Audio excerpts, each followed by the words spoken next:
Welcome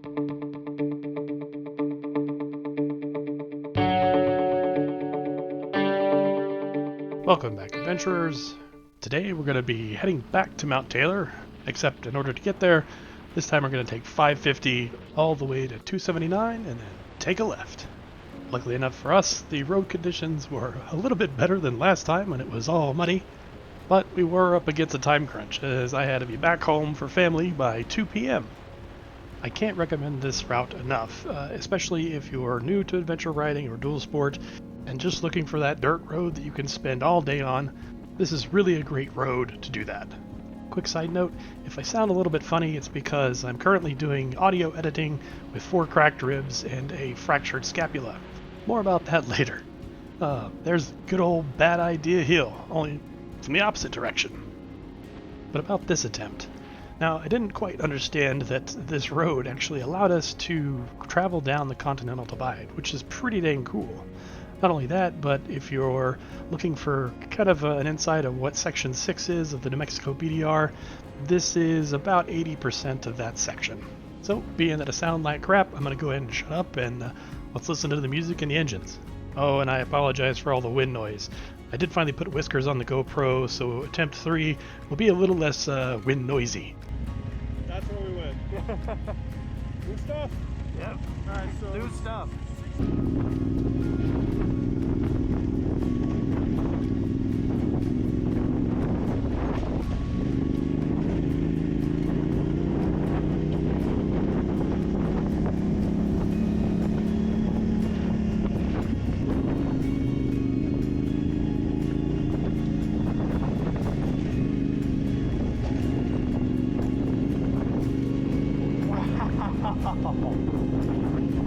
Wow. Holy shit. That's amazing. That's amazing. I know, right? It's a great road. So I forgot how much fun this road is. Oh, God damn.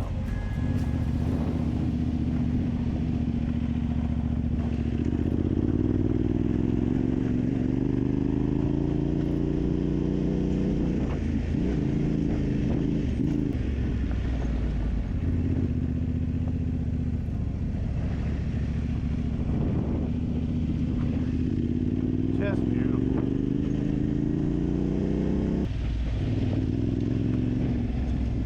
Oh, every freaking turn.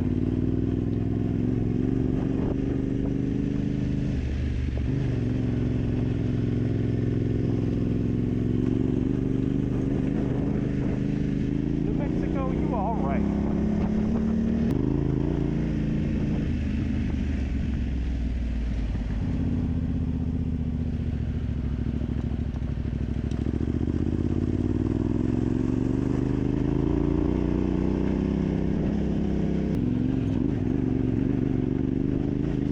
Rocks to make it interesting, you know?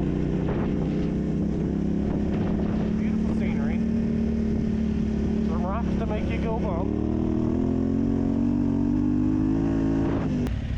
That was fun! Hell yeah! This is definitely, it's becoming one of my staple rides for sure, man. Dude, the Puerco in this area, I mean, yeah, we had to ride an hour and 20 minutes, but now we can do this all day. And then we know we can just go hour 20 home. Yeah.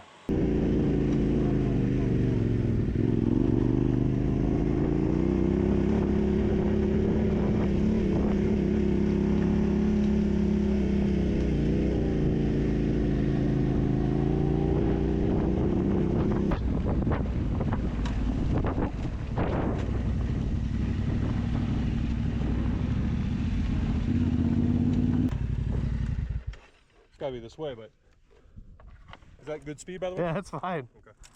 It's just fast enough for make me feel alive. Yeah, there you go.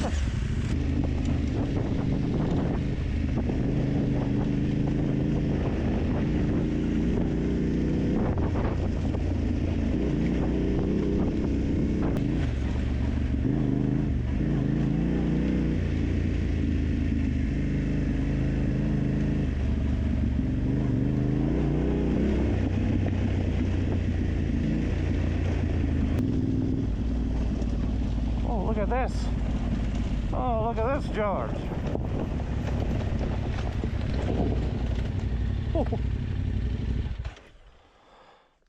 Ah.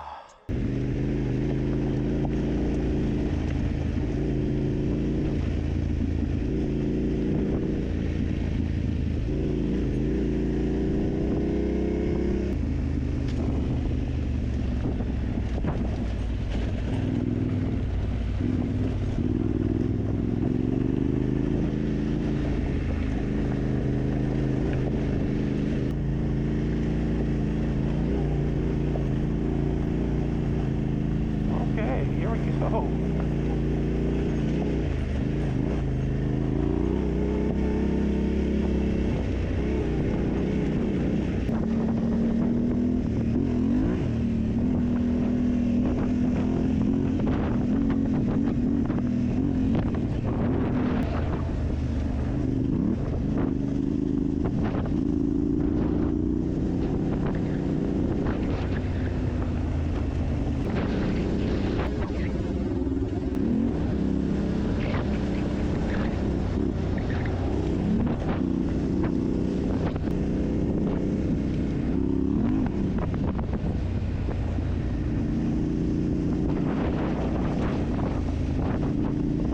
So after that little bit of rocky section, once you get here, it's just nothing but open fields, flowing trail.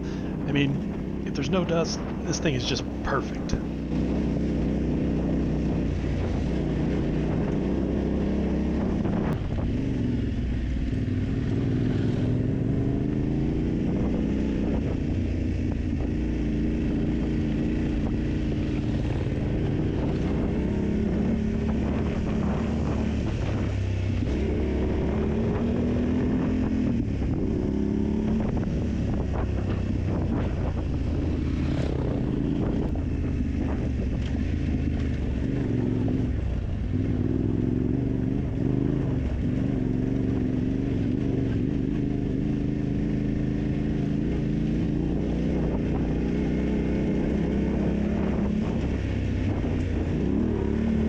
Yep, season 4, and I still follow way too damn close.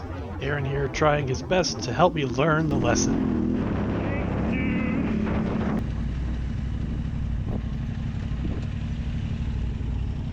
I said, hang on, let me wipe the mud off.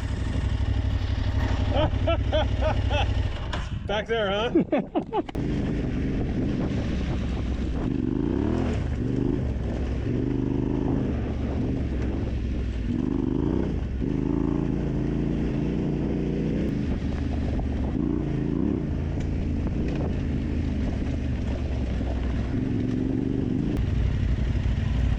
What do you think? I don't feel like we're any closer. Right? Huh?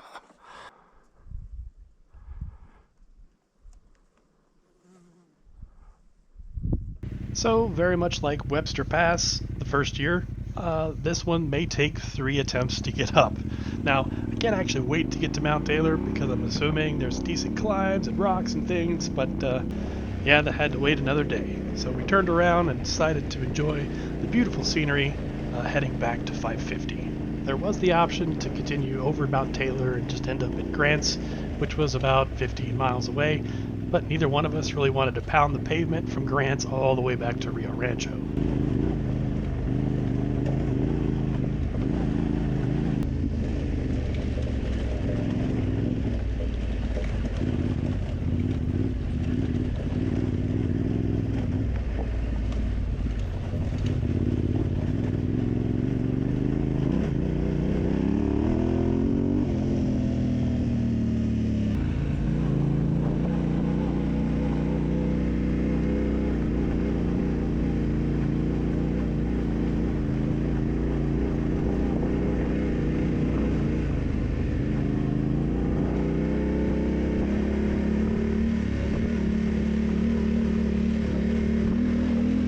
Now, if you're going south to north, look out for this specific cattle guard with the small road to the right. When you see that, turn on the camera because your scenery is about to get amazing.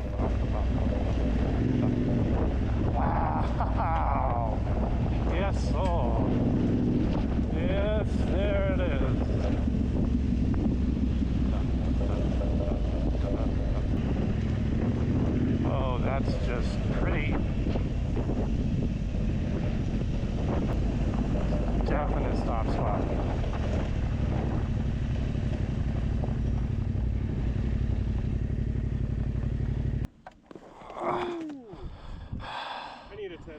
That's good stuff right there.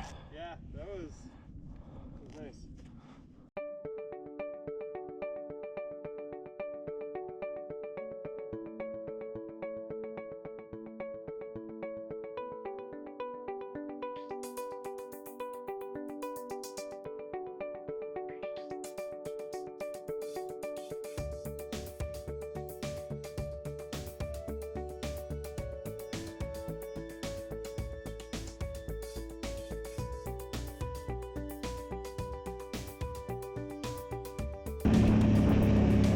Just beautiful. Those bays.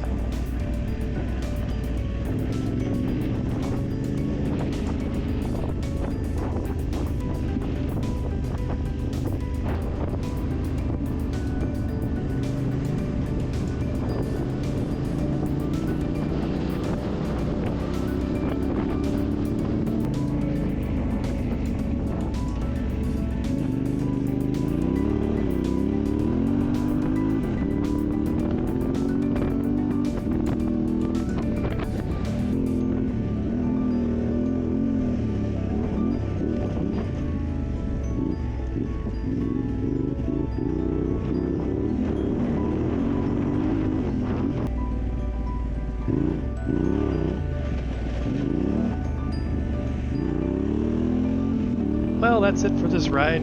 But you remember how I said I had 4 cracked ribs and a fractured scapula? Well, hope you're not too faint of heart and don't mind a grown man wallowing in pain, but this is kind of what happened on attempt 3. I'm on the road to recovery, so I'm really hoping by the middle of October I can finally get back on the bike to actually go for a ride. However, I'm really hoping to get back on the bike in about a couple weeks to find out all the things I broke on it. Anyways, thanks for watching, everybody.